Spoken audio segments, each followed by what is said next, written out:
Decidi passar na residência médica. E agora? Fala GK, seja muito bem-vindo a mais um episódio aqui do nosso canal. Meu nome é Thiago Rosa, eu sou neurologista formado pela Unicamp. E nos últimos 5 anos eu já ajudei mais de 1000 alunos rumo às suas aprovações nas maiores provas de residência médica do Brasil. E hoje eu tô aqui para exatamente abrir esse passo a passo inicial que você deve percorrer uma vez que você decidiu passar na prova de residência médica. E esse é o passo a passo que eu gostaria de ter seguido no início da minha preparação e que hoje eu vejo, depois de acompanhar mais de 1000 alunos, pouparia muitas das dores e dos investimentos jogados no lixo que muitos candidatos à residência médica fazem quando vão começar através desse caminho. E por que é importante a gente falar sobre esse assunto? Por que é importante a gente falar sobre esse passo a passo inicial? Primeiro, é importante que você tenha consciência que não adianta você começar a se preparar para a residência médica por qualquer motivo.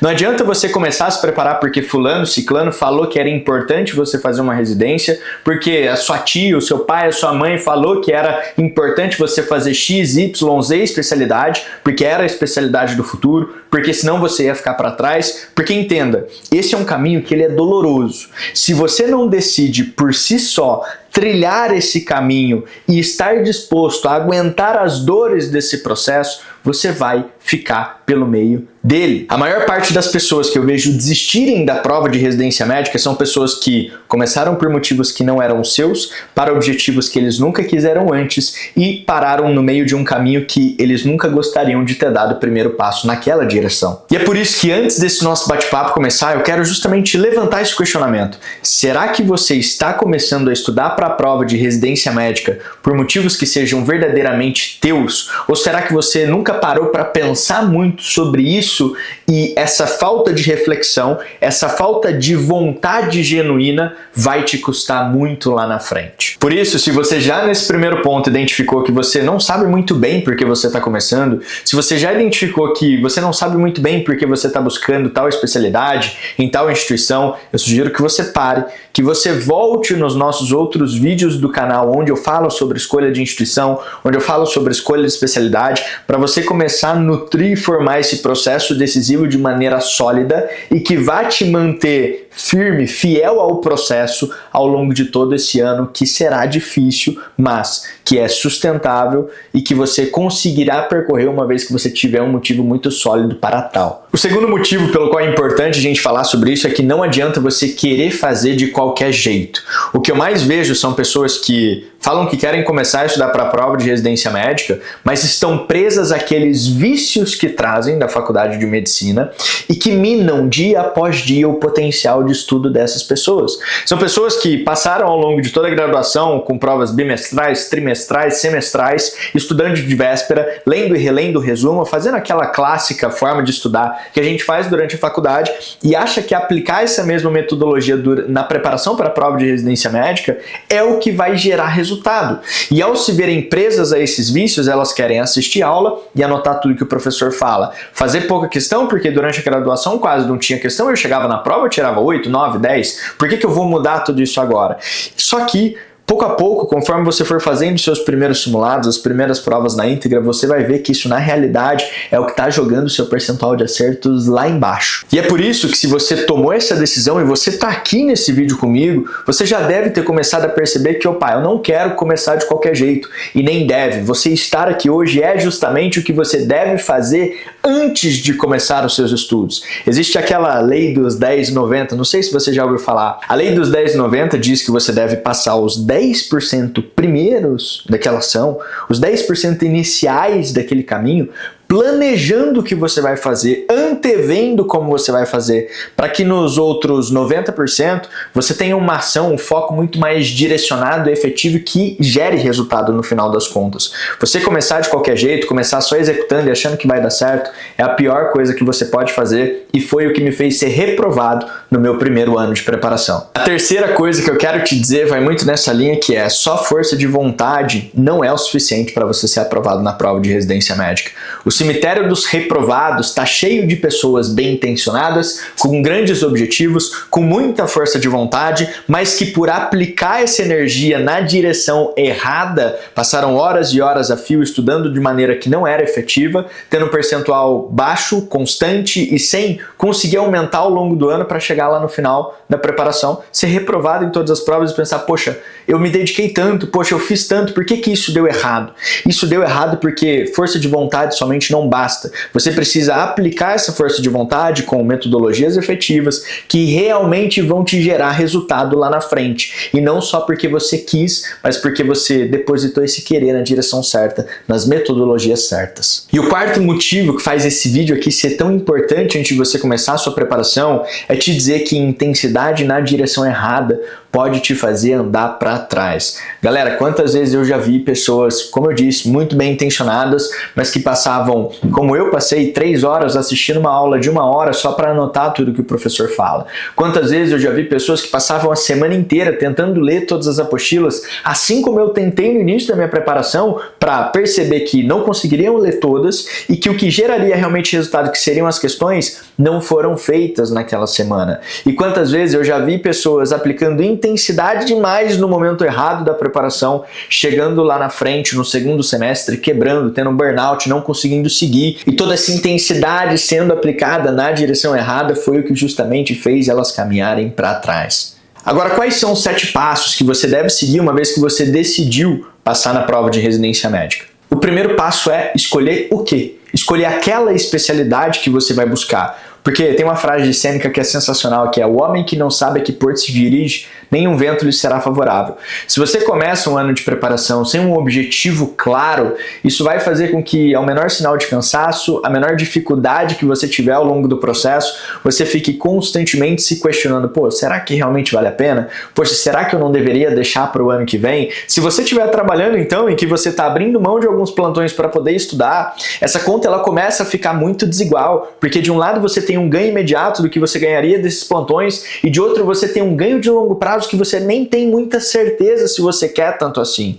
Então você definiu o quê? Qual é a especialidade que você está buscando? Por que você está buscando aquela especialidade? É essencial para que nos momentos de dificuldade você consiga se manter fiel naquele caminho que você escolheu. O segundo desses passos é escolher onde? A instituição que você vai prestar. E sim, existe o senso de objetivo, como eu falei, da especialidade até há pouco tempo, mas também existe estratégia por trás disso, porque a gente sabe muito bem que diferentes instituições, diferentes bancas de prova de residência médica têm um padrão de cobrança diferente na prova lá na frente.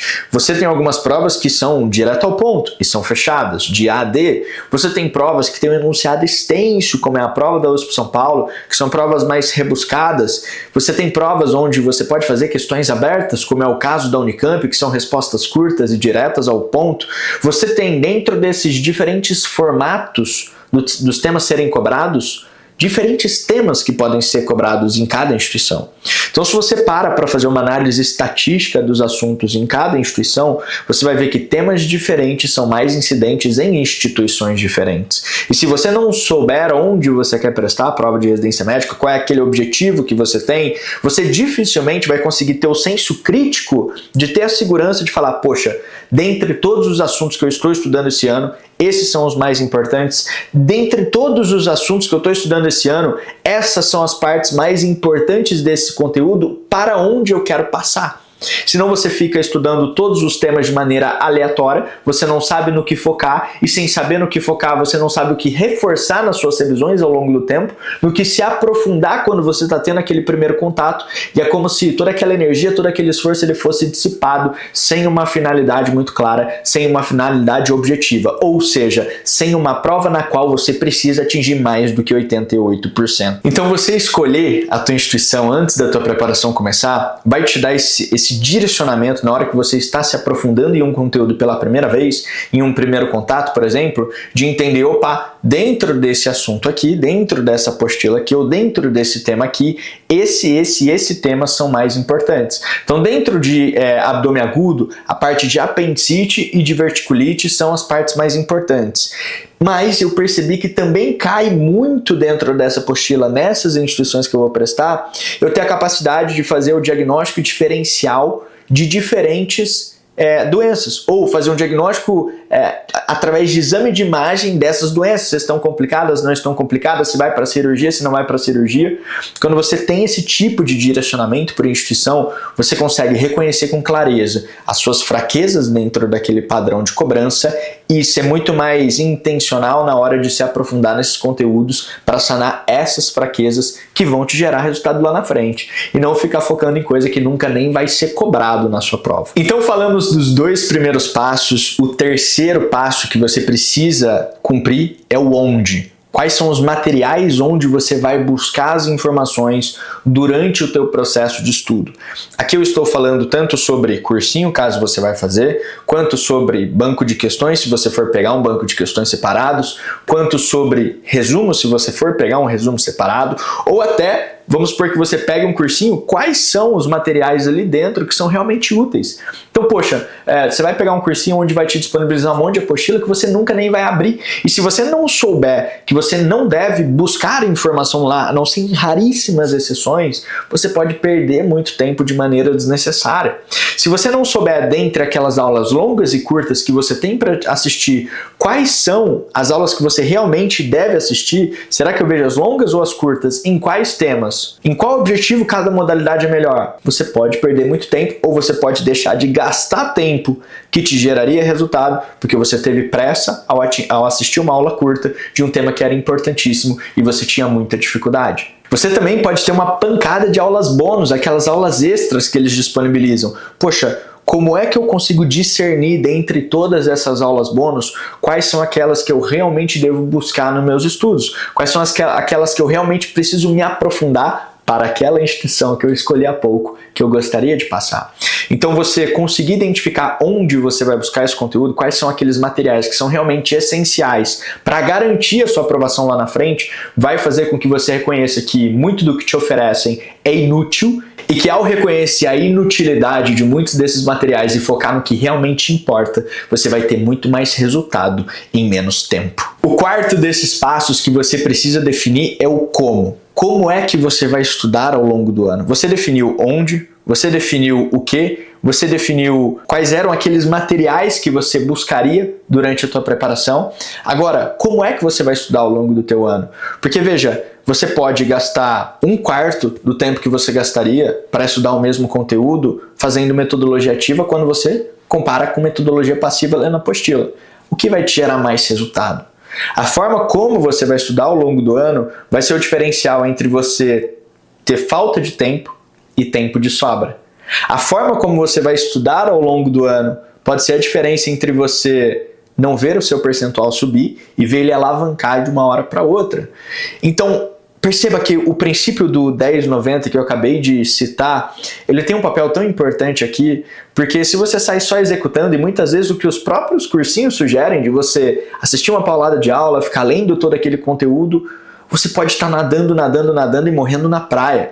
O que eu quero te mostrar é que nesse princípio dos 10-90, se você passa esses 10% iniciais, fazendo isso que você está fazendo agora, de pesquisar como você deve estudar, o que você deve fazer nos primeiros passos, isso pode ser o diferencial entre você ter um resultado pífio e um baita resultado lá na frente. E às vezes parece que a gente está exagerando, mas cara, tem um estudo que ele comparou 3 grupos. O primeiro grupo, onde fazia somente abordagem ativa, 4 grupos na realidade. O primeiro grupo, que fazia só abordagem passiva de estudo, só lia o material, só tinha uma introdução teórica. Um segundo grupo que fazia questão, mas nem via o gabarito.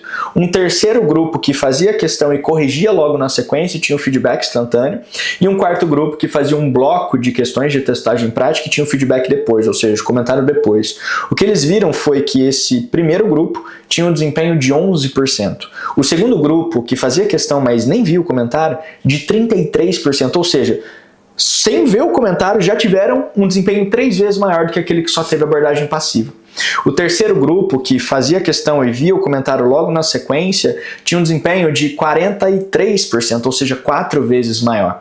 E o quarto grupo, que fazia um bloco de questões e via o comentário depois, via o feedback depois, tinha um desempenho de 54%, ou seja, quase 5 vezes maior do que aquela galera que só fez o estudo passivo. Veja o impacto de você saber o como. Pode ser a diferença entre você ter um resultado 5 vezes menor ou 5 vezes maior. E é claro que a gente tem uma diversidade de vídeos sobre esse como aqui no canal, então eu sugiro que ao finalizar esse, você tire aí o resto da tua tarde para maratonar todos os vídeos que a gente tem aqui, para aprender exatamente o que você precisa fazer, como você precisa estudar no teu ano de preparação. O quinto passo é o quando. Você identificar quando você vai estudar na tua semana, quais são os dias, quais são os horários, como é que você vai encaixar toda essa carga de estudo, todo esse como que você acabou de ver que você precisa executar, quando você vai encaixar isso na tua semana. Porque primeiro, não adianta você pensar que você é o gênio, o Superman dos estudos, que vai estudar 20 horas todos os dias, dormir 4 horas, meu Deus, eu vou passar no final do ano. Não adianta você pensar que é abrir mão do teu sono, da tua saúde física, da tua saúde mental, que é o que vai fazer você ser aprovado no final do ano. Não adianta você pensar que é só questão de você depositar todas as horas que você tem em vida, que você não está dormindo, para estudo, que vai te gerar resultado. Não é assim que funciona. Quando eu falo sobre quando, é você ter uma organização semanal realmente efetiva, que te permita conciliar a tua vida, os pilares essenciais da tua vida, como trabalho, internato, saúde física, saúde mental, família, vida social, com a preparação, e não conciliar naquela onda de equilíbrio perfeito. Não existe equilíbrio perfeito, tá? Você vai precisar desequilibrar, mas desequilibrar não quer dizer jogar tudo pro alto, não quer dizer negligenciar tudo, quer dizer você ser tão sistemático, organizado e capaz de ter essa previsibilidade do quando na tua rotina semanal, que você consegue manter 1 hora de treino diário, que você consegue manter a sua terapia, que você consegue manter um churrasquinho no final de semana para você curtir com a tua família, com seus amigos, porque você teve essa capacidade de organização da tua semana para que no restante do tempo você esteja fazendo seus plantões, ou se você não estiver, você esteja efetivamente estudando. Sejam plantões da faculdade, sejam plantões pós-formado, tá? Existe uma forma de você se organizar para que você consiga conciliar tudo. E é isso que eu, martelo na cabeça de vocês constantemente, porque é uma das piores coisas que acontece durante o ano de preparação, é ver aquele aluno que, se dedica tanto, mas abriu mão de tudo, e por abrir mão de tudo, abriu mão da saúde mental, da saúde física, chega lá na frente, está ansioso, está estressado, tem um burnout no meio do caminho e não consegue finalizar o ano. O que eu quero te falar aqui, nesse exato momento, é fazer um disclaimer e dizer que sim, você pode se organizar de maneira efetiva, você pode cuidar dos pilares da sua vida, treino, saúde mental e, ao mesmo tempo, estudar. Parece otimismo demais pensar assim, mas existe uma sistematização bem simples que a gente executa dentro da mentoria, por exemplo, que é a Matriz FOSEC, onde a gente segue um sequenciamento de bloqueio de agenda, né, compromissos fixos, day off, saúde física, saúde mental, estudos e compromissos extras. Mas aos nossos alunos executarem isso sistematicamente toda semana, parando todo final de semana para organizar a próxima semana, isso traz uma previsibilidade tão grande do que vai acontecer nos próximos 7 dias. Isso dá uma visão tão clara de que sim, é possível conciliar a preparação com o seu trabalho, com a sua vida, com o seu internato, que faz com que eles consigam ter uma vida hoje e aproveitar a vida vivida hoje, enquanto eles cultivam aquela vida dos sonhos de amanhã. Quer passar numa residência? Quer fazer uma boa especialidade? Então, eu não sou a favor desse papo de vou abrir mão de toda a minha vida para estudar, e eu também não sou a favor desse papo de equilíbrio perfeito. Eu acho que isso não existe. Eu acho que você precisa ser adulto e ter a capacidade de se organizar a ponto de conciliar todos esses pontos. E é possível desde que você realmente se dedique nessa direção. E eu gosto de frisar essa questão de ser adulto, ter essa autonomia e ter essa capacidade de se organizar, porque, vamos ser bem sinceros, vamos ser bem franco aqui, o que é melhor? Você sentir a dor de não conseguir ter uma organização efetiva, ou você pagar o preço de realmente se organizar para fazer isso acontecer? Eu acho que é a segunda opção. O sexto passo é aumentar sempre. Aqui eu tô falando sobre metas, aqui eu tô falando sobre o quanto você executa semana a semana. Não adianta você começar o teu ano na intensidade máxima, mas também não adianta você achar que você vai manter a mesma intensidade ao longo de todo o ano. Você precisa começar numa rodagem menor, num volume menor, para você se acostumar, para você conseguir encaixar isso na tua rotina, mas conforme você for ficando mais tempo efetivo, fazendo as coisas melhor em menos tempo e tendo mais tempo de sobra, aumentar essa meta ao longo do tempo para que você consiga entregar mais. E o sétimo desses passos é ajustar regularmente, ou seja, você tem um dia da tua semana que você para avaliar o que aconteceu nos últimos 7 dias. métricas, se você cumpriu o cronograma ou não, se você cumpriu as revisões ou não, se você conseguiu dar conta da forma como você precisava estudar naquela semana ou não, para, ao reconhecer as fragilidades, conseguir consertar para a próxima semana, conseguir fazer melhor na próxima semana. Você trilhar 54 semanas do ano de maneira cega vai fazer com que você deixe de ter muitas melhorias ao longo do caminho que você poderia efetivamente fazer. É por isso que dentro do nosso programa de mentoria, por exemplo, a gente trabalha numa estrutura de feedback semanal, né? Então, atualmente, na data onde esse vídeo está sendo gravado, a forma como a gente organiza isso na mentoria é todo final de semana você recebe uma mensagem do teu monitor via WhatsApp para justamente bater esses checkpoints. Foi cumprido o cronograma, foi batida a meta, teve dúvida estratégica, tem alguma coisa que a gente pode antecipar que vai ser de diferente na próxima semana que a gente já pode resolver desde já, e como está a organização da próxima semana. Por quê? Para trabalhar justamente essa visão prévia do que vai acontecer, para conseguir ter essa visão crítica do que já aconteceu e conseguir trazer implementações, atitudes, ações que vão fazer a próxima semana ser melhor. E é claro, eu estou te trazendo essa visão porque esteja você dentro da mentoria ou não, eu sei que tem pessoas aqui com realidades diferentes e é de fato um investimento estar aqui dentro.